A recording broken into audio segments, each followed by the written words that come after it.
Kolkata RG car medical కాలేజ్‌లో జరిగిన doctor అత్యాచార ఘటనపై మాట్లాడడానికి డాక్టర్ వివేక్ సార్ మనతో ఉన్నారు. ఆయనతో మాట్లాడదాం. సార్ చెప్పండి. 9 రోజులవుతోంది ఇప్పటికి ఆ ఘటన జరిగి. ఇప్పటికీ వాళ్ళని అరెస్ట్ చేయకపోవడాన్ని మీరు ఏ విధంగా చూస్తారు? ఈ బాధాకరమైన సంఘటనని మనము ఏ విధంగా చూడాలంటే, ఒక డాక్టర్‌కి జరిగిన ఇబ్బందికరంగా కాకుండా, ఒక భారతీయ మహిళ మనకి రొటీన్‌గా మనం ఆలోచించేదాన్ని కొంచెం మార్చుకోవాలి.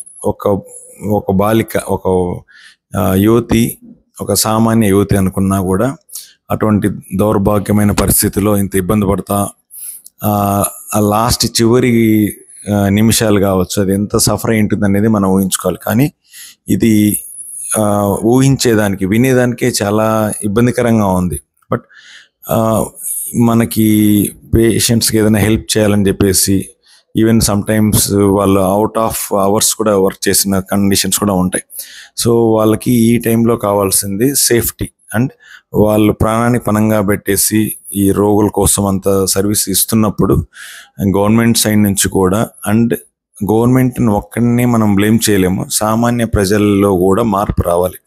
అంటే వాళ్ళు వైద్యులు అంటే దేవుళ్ళతో సమానం, ఇవన్నీ వినేదానికి చాలా బాగా అనిపిస్తాయి. బట్ ప్రాక్టికల్గా మన సమాజంలో ఇది ఇలా జరగట్లేదు.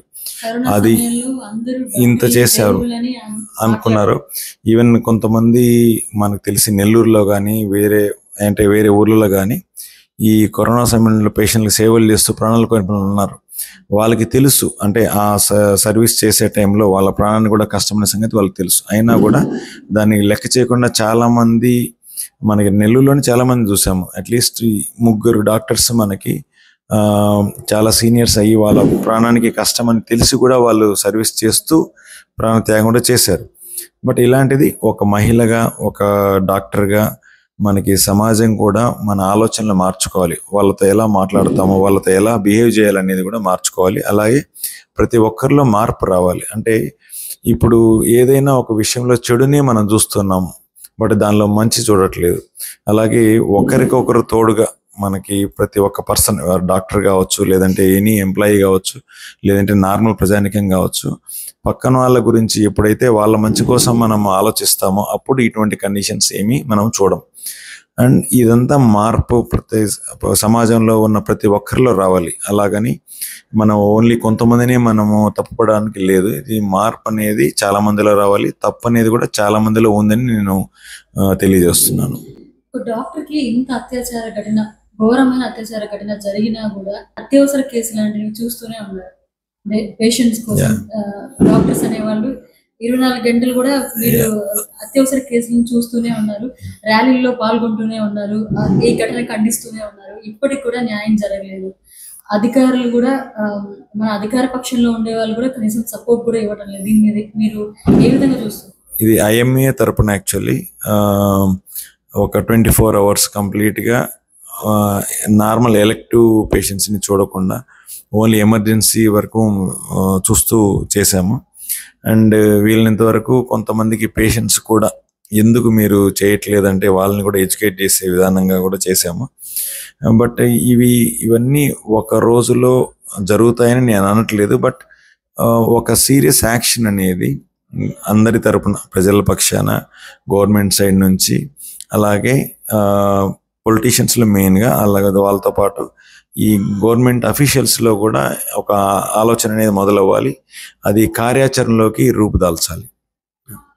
చూస్తుంటే రాఖీ పండుగలు చేస్తున్నారు, బర్త్డే పార్టీలు చేసుకున్నారు, అన్ని జరుగుతున్నాయి. ఒక అమ్మాయి గురించి, ఒక ఇష్యూ గురించి రోడ్ మీదకి ఎవరు రావటం లేదు. మీన్ డాక్టర్స్ తప్పితే కూడా.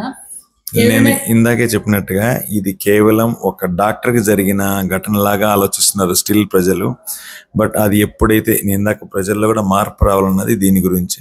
అది ఒక యువతికి జరిగిన, భారతీయ కూతురికి జరిగిన ఒక ఇన్సిడెంట్గా కానీ ఆలోచించగలిగితే అప్పుడు ప్రజల్లో మార్పు వస్తుంది. మార్పు రావాలి, మార్పు ప్రతి ఒక్కరిలో మొదలవ్వాలి. ఇదే గనక కంటిన్యూగా జరిగితే నడి రోడ్లో కూడా ఇలాంటి ఘటనలు ముందు చూడొచ్చేమో. ఒక 20 ఏళ్ళ కిందట మేము MBBS జాయిన్ అయిన 1999లో జాయిన్ అయ్యాను. సో 25 ఏళ్ళ కిందట డాక్టర్స్ అంటే జనాల్లో ఒక గౌరవము ఇలాగ ఉండేది. బట్ ఇప్పుడు ఎలా ఉంటుందంటే ప్రజల్లో ఇది ఒక డిపార్ట్మెంట్ లేదా ఒక ప్రొఫెషన్ లాగా అట్లే ఉంది.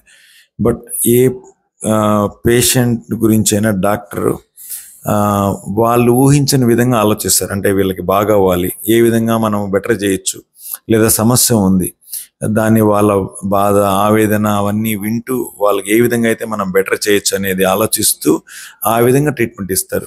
దేవుడు ప్రత్యక్ష రూపేణ అంటారు. నేను అలా అనట్లేదు, బట్ నా ఉద్దేశం అనేది ఇట్స్ నాట్ ఓన్లీ మిగతా ప్రొఫెషన్స్ కావచ్చు. అంటే సపోజ్ మనం ఒక ప్లంబర్ దగ్గరికి వెళ్తాం, కార్పెంటర్కి వెళ్తాం, లేదా ఇంకేదైనా వెళ్తాం, వాళ్ళది ఆ వర్క్ చేస్తారు, మళ్ళీ వాళ్ళతో అటాచ్మెంట్ ఉండదు. బట్ మాకు పేషెంట్స్తో ఎలాంటి అటాచ్మెంట్ ఉండదంటే వాళ్ళు నెక్స్ట్ ఎప్పుడు మళ్ళీ మా దగ్గర రివ్యూ రావాలని ఇస్తారు. సర్జరీ చేస్తాం, స్టిచెస్ తీయాలి, ఈ పలానా రోజుకి ఈ విధంగా ఉంటుంది, వాళ్ళు రావాలనేది మాకు గుర్తొస్తుంది. అండ్ వాళ్ళు ఒకవేళ ఏమన్నా ఫోన్ చేశారు 2-3 days తర్వాత వాళ్ళు ఎలా ఉంటుందో అనేది మాకు గుర్తొస్తారు. అన్నిసార్లు మేము వెంటనే వాళ్ళకి ఫోన్ చేసి రెసిప్రొకేట్ చేయలేకపోవచ్చు, but they will be in our thoughts. అంటే చాలా వరకు మనకి ఇది రాను డాక్టర్ అండ్ పేషెంట్ యొక్క రిలేషన్ అనేది చాలా మారిపోయింది, ఇంత ముందులాగా లేదు ఒక విధంగా చెప్పాలంటే. సో అందువల్ల అందరి సైడ్ నుంచి మనము ఈ విషయాన్ని చాలా తీవ్రంగా పరిగణించి, బట్ డెఫినెట్గా డాక్టర్స్ యొక్క సేఫ్టీ గురించి అండ్ చట్టంలో కొన్ని మార్పులు తీసుకురావాలి. ఏదైనా ఘటన జరగకుండా నిరోధించడానికి మార్పులు చేయాలి. పొరపాటున లేదా ఎవరైనా చెడుద్దేశంతో ఏదైనా ఘటన జరిగిన వెంటనే దాన్ని చట్టం చాలా త్వరితంగా అండ్ చాలా నిర్దాక్షిణ్యంగా వాళ్ళని శిక్షించే విధంగా చట్టాల్లో మార్పు రావాలని కోరుకుంటున్నాను. అంటే ఏదైనా చెడు చేయాలంటే భయం రావాలి. అండ్ ఇప్పుడు గమనించేది ఏంటంటే మనం ఏదైనా మనకి చిన్నప్పటి నుంచి పేరెంట్స్ నేర్పిస్తుంటారు, ఇవి మంచి లక్షణాలు, ఇవి చెడు లక్షణాలు, ఇవి చేయకూడదు, ఇలా చేయాలని. బట్ అలాంటిది ఒక మానసికంగా కొంచెం ఈ లైఫ్లో ఎలా ఉండాలి ఇవన్నీ టీచర్స్ దగ్గర నుంచి, స్కూల్స్లో నుంచి ఇవన్నీ చిన్నప్పటి నుంచే చెప్పడం మళ్ళీ మొదలవ్వాలి. ఇంతకుముందు వేద పాఠశాలల్లో లేదంటే ఇవి మనం మోరల్ సైన్స్, చాలా ఎథిక్స్ అని చెప్పేవాళ్ళు మనం చాలా ఏళ్ళ కిందట. బట్ బహుశా ఇప్పుడు మనం ఈ కాంపిటేటివ్ వరల్డ్లో మార్కులు రావాలి, లేదా ఇది చేయాలి అది చేయాలనే విధంగా పిల్లలు స్టూడెంట్స్, పేరెంట్స్, అలాగే టీచర్స్ ఇలాగా ఆ విధంగా మనం ఎంతసేపు ప్రొఫెషన్ వీటి మీదనే ఆధారపడుతున్నాం. బట్ ఎలా లైఫ్ లీడ్ చేయాలి, ఎలా హ్యాపీగా ఉండాలి, మన పక్కన వాళ్ళ గురించి ఎలా మంచిగా ఉండొచ్చు, ఇవన్నీ ఇది మంచి ఇది చెడు, ఎదుటి వాళ్ళని ఎలా చూడాలి, ఇవన్నీ మనం నేర్పించేది కరువు అయిపోయింది. సో ఆ విధంగా మార్పులు రావాలి. అలాగే ముఖ్యంగా ఇది మన బ్రెయిన్లో ఫ్రాంటల్ లోబ్ అనేది ఇది చేయాలి ఇది చేయకూడదు అని కంట్రోల్ ఇచ్చే సెంటర్ ఉంటుంది నాకు అనిపిస్తుంది. బట్ మేబీ నేను తప్పో ఒప్పో తెలీదు. బట్ ఆ ఫంక్షనింగ్, ఆ బ్రెయిన్ పార్ట్ చాలా మందిలో సరిగా పనిచేయట్లేదేమో అనిపిస్తుంది. అంటే ఇప్పుడు ఈ వ్యసనాలకి లేదా ఈ చెడు దుశ్చర్యలు పాల్పడే వాళ్ళలో ఈ భాగం బ్రెయిన్ పనిచేయదేమో సరిగా అని నా చిన్న అనుమానం. నిజంగా సార్, అసలు ఈ కేసు విషయం చూస్తే హత్య చేసి వచ్చాక పశ్చాత్తాపం అనేది లేకుండా నన్ను గురి తీస్తారా, ఓకే మీరు గురి తీసుకోండి ఆ టైప్ లో ఉంది. మీరు చెప్తుంటే నాకు అదే అనిపిస్తుంది, బ్రెయిన్ పని చేయటం లేదు. సో వాళ్ళు అంటే ఇప్పుడు ప్రేమ, స్నేహము ఇట్లా పాజిటివ్ లక్షణాల కంటే ద్వేషం ఏదైనా అవి ఎక్కువైపోయింది. ప్రాబబ్లీ వీటికి కారణాలు చాలా ఉండొచ్చు, బట్ మనం కామెంట్ చేయలేము. బట్ వీటి మీద అయితే కొంచెం చట్టంలో మార్పులు రావాలి, కొంచెం తీవ్రమైన శిక్షలు అమల్లోకి రావాలి. అంటే అది అంటే అమలు అవడం అనేది ఒకటి, అండ్ ఇలాగ చేయకుండా మార్పులు అంటే ఈ సమాజంలో ఆ మార్పు అనేది చిన్నప్పటి నుంచి స్కూల్స్లో రావాలి. అలాగే యువకుల్లో కూడా మనకి ఎక్కడైనా ఏదైనా సమస్య జరిగినప్పుడు ఆ టెంపరీ సొల్యూషన్స్ కోసం కాకుండా పర్మనెంట్గా వాళ్ళ ఆలోచన శైలిలో మార్పులు వచ్చేటట్టుగా చట్టాల్లో మార్పులు చేయాలి.